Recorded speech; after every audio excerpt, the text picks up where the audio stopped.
Good morning, everybody. It's my pleasure to bring us to attention. My name's Geoff Garrett. I'm the Chief Executive of the US Study Centre, and I'll introduce our conference in a moment, but my opening duty, which is also a pleasure, is to introduce Songwoman Maruchi of the Turrbal people to do a traditional welcome to country for us. Songwoman.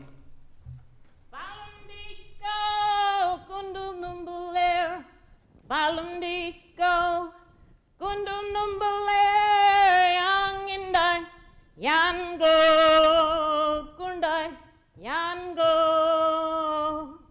Balundiko, Kundunumbaler, Balundiko, Kundunumbaler, Balundiko, Kundunumbaler, Balundiko, Kundunumbaler, Yang Indai, Yango, Kundai, Yango, Balundiko, Kundunumbaler, Balundiko, Kundunumbaler, Bulkari Marumba Mianjanu. That's welcome to Brisbane in the language of the Turrbal people. I stand here representing my 90-year-old mother, who's the oldest of the Turrbal people, as well as the Gubbi Gubbi people of the Sunshine Coast. The Turrbals were documented as being extinct back in 1861, and one small family survived the impact of European settlement upon our ancestral homelands. We are also the direct bloodline descendants of a man that was nicknamed the Duke of York back in the 1820s, 1830s, 1840s, up into the mid-1850s. He was documented as being chief of the old Brisbane tribe. That name, Duke York, actually anglicised from Dakiyaga in our language, which means the healer, or the person who works with healing. And some of you may have heard of hard yakka. The name yakka actually comes from our language, means hard work when you see the ad on the television. So hope everything goes well for this gathering, and I'd generally like to extend an appreciation for people who have general gatherings upon our ancestral homelands, who generally ask us along to do a welcome to country ceremony, because that's the way we did it for thousands of years, and gradually it's becoming more and more common in modern day Australian activities. So just want to let you know, thanks for inviting us. It just gives us an opportunity to share our experience with the broader community, whether it be domestic or global. So hope everything goes well. So I'll do the blessing, and that song I was singing is Brisbane River Dreaming.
Mandigo.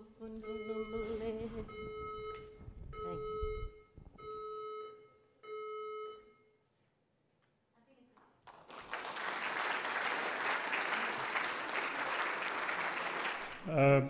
It would have been extraordinarily difficult for me to follow such an inspirational performance.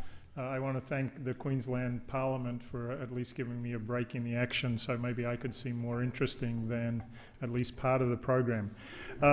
As I said before, it's a real pleasure for me to be here this morning. I am the Chief Executive of the US Study Centre, which is located at the University of Sydney. But this event, I hope, gives some indication of the centre's reach.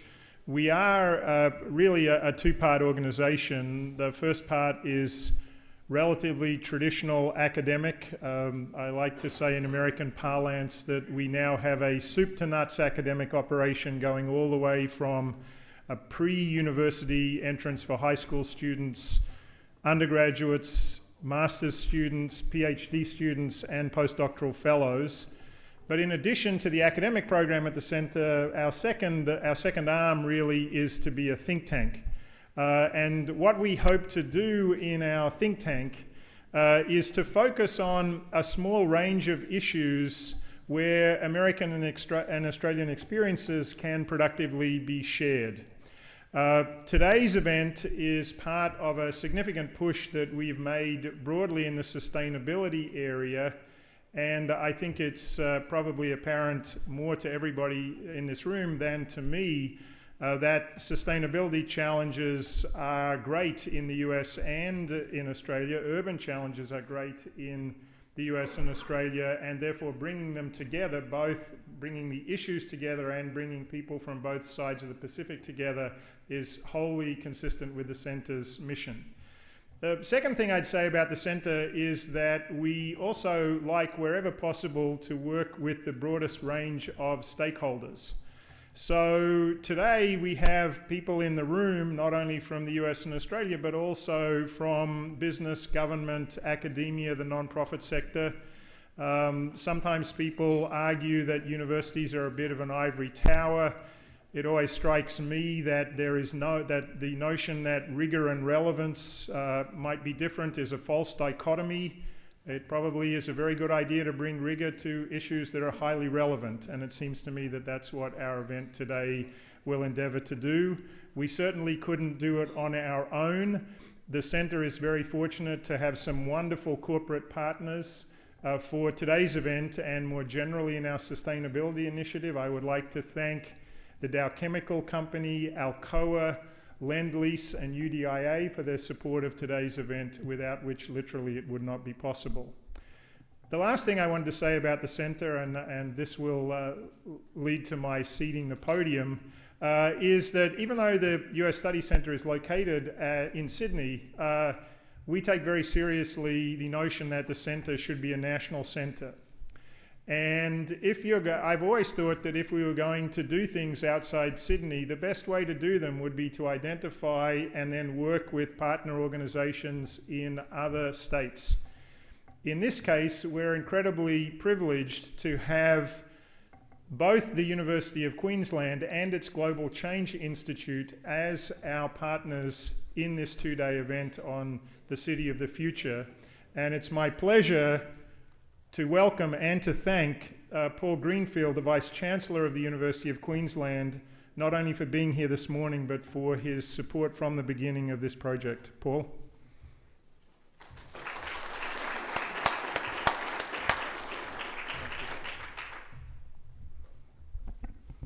Thank you, Jeff. I would also like to acknowledge the traditional owners, the Turrbal and Jagera peoples, and pay my respects to elders past and present.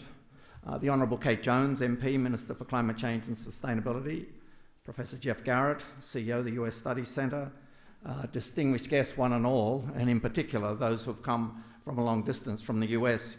You've probably been up for about 6 or 7 hours already, so the day is well underway. Well, welcome to this conference, Cities of the Future. The Global Change Institute and the University of Queensland are delighted to be partnering with the US Study Centre. The Global Change Institute is the is a relatively new institute at the University of Queensland and was created to allow us to integrate across the university, across its various disciplines and resources, and to partner with groups outside to tackle complex problems, basically. And of course, today's falls into that. And I would like to thank Robert Hill, Geoff Garrett, Ove Ho-Gulberg, and the various others who brought about this partnership. I mean, I would just echo Geoff's comments. It's because we have many of the same objectives. Cities of the future. That's quite the challenge. What do we know? Somewhere in the 2008-2009 period, more than 50% of the world's population lived in large urban cities. For the first time ever, we crossed the threshold of more than half the world's population living in what we might call cities. It's not going to go backwards. The predictions are that it will be 70% before too many decades are passed. There's an interesting book by a Canadian author called Jeb Brugman, we called The Urban Revolution, where he looked at a number of major cities around the world, which are quite diverse, everything from Detroit to Mumbai to smaller cities. And of course, in his assessment, some of them worked and some of them didn't work, and I put worked in inverted commas. Mumbai was most interesting because, as with other commentators, he'd reached the conclusion by talking to a lot of people in the Mumbai slums that that was actually a viable city. It worked socially, it worked economically, had a few problems on the health sphere, but it worked as a living, coherent entity. And why? Because the density of individuals increased the opportunity set socially, economically, in a network sense, in all the ways that you can imagine. And it actually worked. Now, as I said, I put worked in inverted commas because clearly there are many stories of individuals there. But he came to an assessment that, and others have done that subsequently. There's been recent television assessment or television presentations of an assessment of the Dharavi slum, which came to much the same conclusions. And of course, that's a bit challenging in some senses to our Western concept of cities. But why does it work? And as I said, I think it's because by concentrating people, you increase the opportunity set. But with that, if you increase the opportunity set, you've also increased the risk. So the risk goes up as the opportunity set goes up. In fact, in general, that's generally true in almost any endeavour.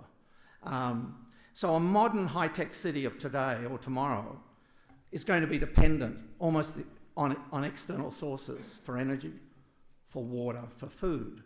And the question is, to what extent? Something's going to have to cross that boundary. The likelihood that a major 5, 10 million, 2 million entity can be totally internally dependent on energy, water, food is so far beyond where we are now as to be improbable. But that's not to say it can't become partially so. So the question then is, how does it do that? Should it do that? Is that the best option? Finally, let me, in terms of your discussion, because there are many people here who know a lot more about planning, urban design than I do. But I must say, I find the popular debate about urban shape, urban planning, fairly uninspiring. It seems to me a lot of it is based on what I would call religion.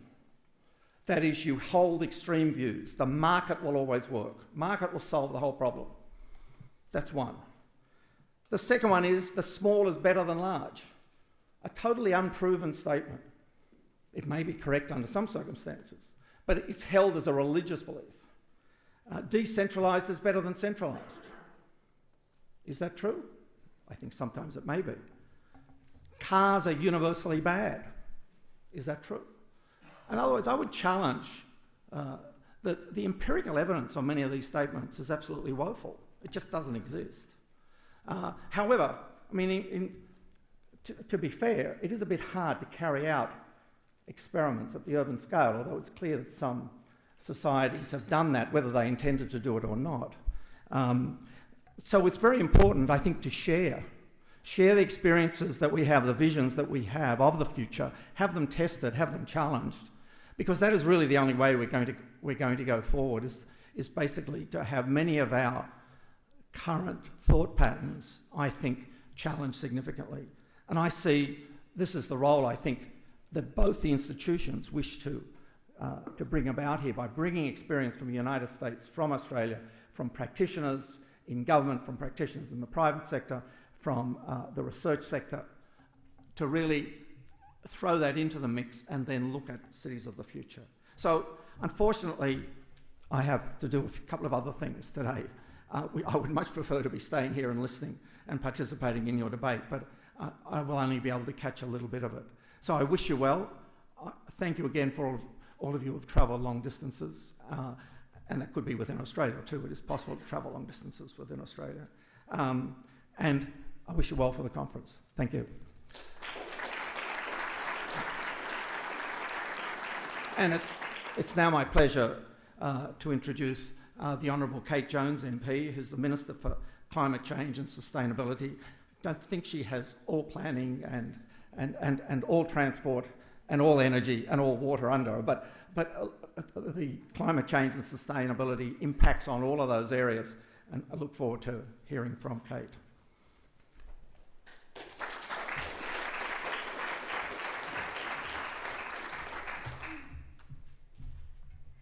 Thank you very much, Paul. I don't now, but I would like them as a climate change minister. No, that's not a push for a promotion. Look, I'd like to start by acknowledging the traditional owners on the land in which we gather here this morning, the Turrbal and Jagera people, and pay respects to their elders, both past and present. We've got a pretty extended acknowledgements list. We've got Geoff Garrett, of course, the Chief Executive Officer of the United States Study Centre at University of Sydney, Paul Greenfield, Vice Chancellor of the University of Queensland, who put quite a few questions to all of us in this room, Polly Trottenberg, the United States Assistant Secretary of Transport, Raphael Bostic, Assistant Secretary for Policy Development and Research, United States Department of Housing and Urban Development, Councillor Robert Doyle, the Lord Mayor of Melbourne, Robert Hill, Adjunct Professor in Sustainability, US Study Centre, and Chairman of the Australian Carbon Trust, and of course the organiser in helping today's event, and Megan Houghton, the CEO of CitySmart here in Brisbane. And I really do, as the Climate Change Minister here in Queensland, want to take this opportunity for welcoming you here to our state and of course to our capital.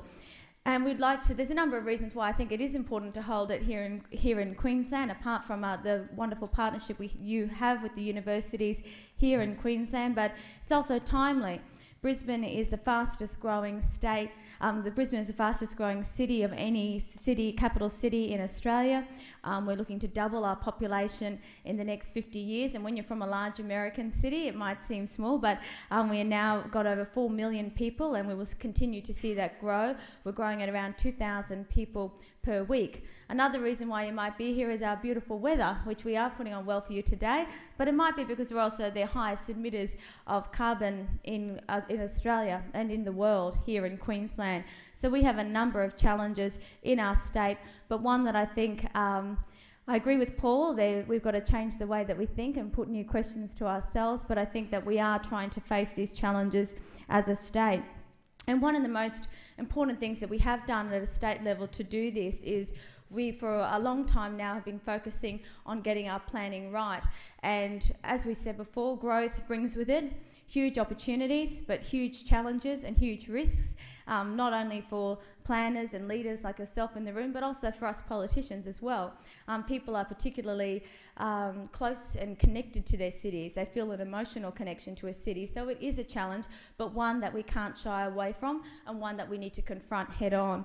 Through this, the Premier, who unfortunately could not be here today and passes her apologies but wishes you the best over today and tomorrow. I'm in the same boat as Paul. I'd much rather be here for the next 2 days, but I've got to go to Cabinet, of course. But this is something that we are very focused on, and we had a major growth conference in Brisbane at the beginning of this year, and out of that we established the Growth Management Queensland, and it has 6 key areas that we are focusing on going forward, which is of course shaping our future. What does the city of Brisbane City of the future look like, strengthening our regions. Queensland, even though our capital city is growing at such a rapid rate, what most people that aren't from Queensland don't understand is that we are the most decentralised state in Australia, with more people living outside the capital city than in it. But I think the prediction is that this will also change even in a state like ours, where we still have quite a large agricultural sector. It's focusing on promoting livable and sustainable communities through the way that we change our planning and delivering infrastructure, and of course protecting our lifestyle and our environment. One of the key planning tools that we have done to achieve this is the South East Queensland Regional Plan. Anyone from Queensland, once again, would be very familiar with this, but the federal government has highlighted that our regional plan in this region of Australia is probably the blueprint for how we would like to see planning across the country. What's, particularly as the Environment Minister, I'm passionate about is this actually restricts or provides growth, the urban footprint, to be around 20% of this region, with 80% falling outside, protecting our particularly areas where it affects our waterways and also our other environment which is there, which also means that our city is more livable and sustainable. So there is a key focus in not only directing urban development, but also protecting our biodiversity. And there's a number of actions that we've also been taking to ensure that what we do build is sustainable. All of you would know that our built environment is one of the large contributors to greenhouse gas emissions, and in Queensland it's around 15%. And so we've done a number of things in regards to our building code here to try to change that. We've been strengthening water-saving codes for homes and commercial buildings, providing sub-metering codes and grey water reuse. We've been leading the charge in regards to energy efficiency, with 6-star energy equivalent ratings for homes being a minimum standard, and also 5-star for new multi-unit developments as well. We're also, given that there are new challenges where you do increase intensity in cities, we're also moving to an introduction of external noise codes to help to reduce that impact as well. And another policy, which is the first of its kind in Australia, but one that does deal with the challenges of having a concentration of urban design, is ban the builders. And this is the first policy, as I said, in Australia to stop body corporates and developers from banning specific energy efficient and affordable building features. So this is a way of ensuring that we are looking at all the barriers that might lead to development not being as sustainable as it could or should be.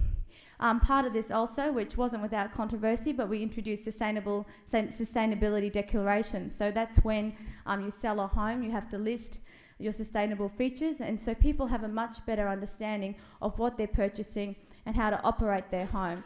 I think this is a good one, because one of the sayings that I've heard since being the Environment Minister here is that, you know, when you make a major purchase, whether that's a car or a new stereo, you get a user's manual. You don't get one when you buy a home, yet this is a place where you probably expend most of your water and your energy, and those are the things that we need to curb as a state government.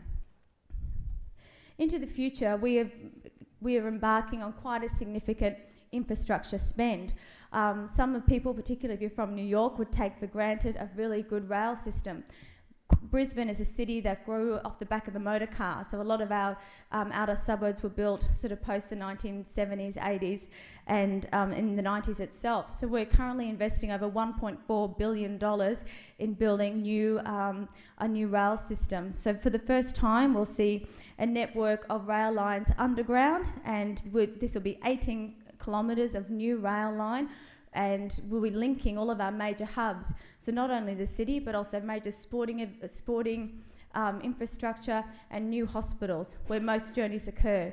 This is a big investment, but one that we think is crucial to building Brisbane's future and ensuring that we are changing the way that we move around in transport. And I take up Paul Greenfield's point about is all passenger vehicle use damaging or wrong?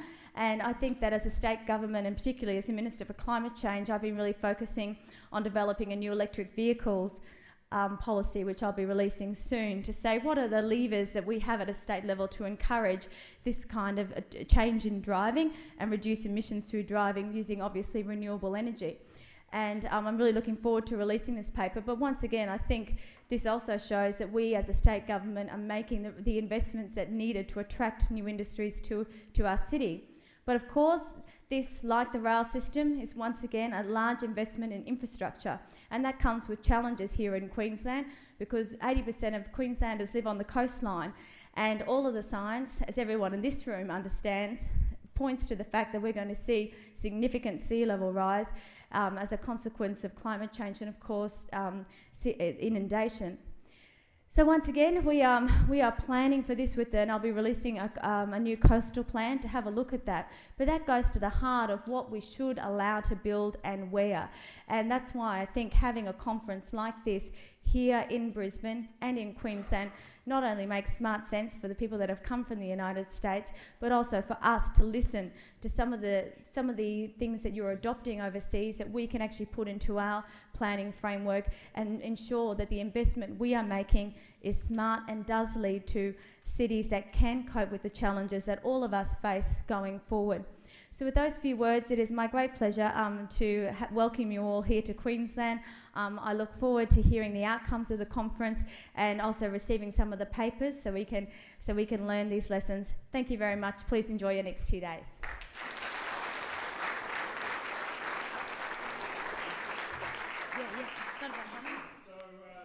Ray Wills from the Sustainable Energy Association of Australia.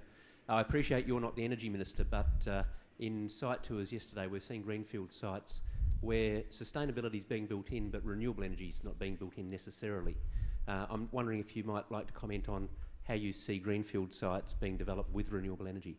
Well, I think that's a really good point, and I know that it's one that our government is currently tackling with. I kind of made a joke at the beginning as the climate change minister, as Paul said, you'd actually want to be the Minister for Planning, the Minister for Energy and the Minister for Transport, and life would be a lot easier. But look, what I did was remiss in talking about in my opening remarks is that particularly the Premier and Bligh has a real focus on building our renewable energy here in Queensland.